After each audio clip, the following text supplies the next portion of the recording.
Իմ կարծիքով հայ-ադրբեջանական բանակցությունները ոչ միայն time out-ի մեջ են, այլև իրենք փակուղային իրավիճակում են հայտնվել։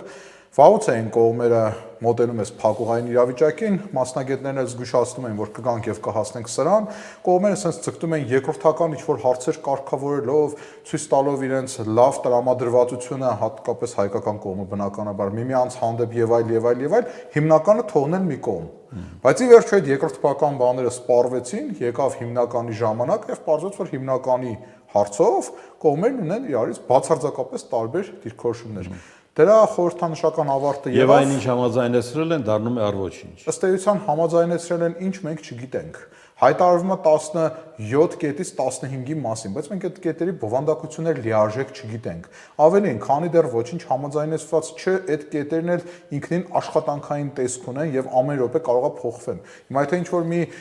մեկը մեզ ասել է, որ այսինչ կետերը այս տեսք ունեն, դա եղել է ամիսներ առաջ, հիմա կարող է փոխվի։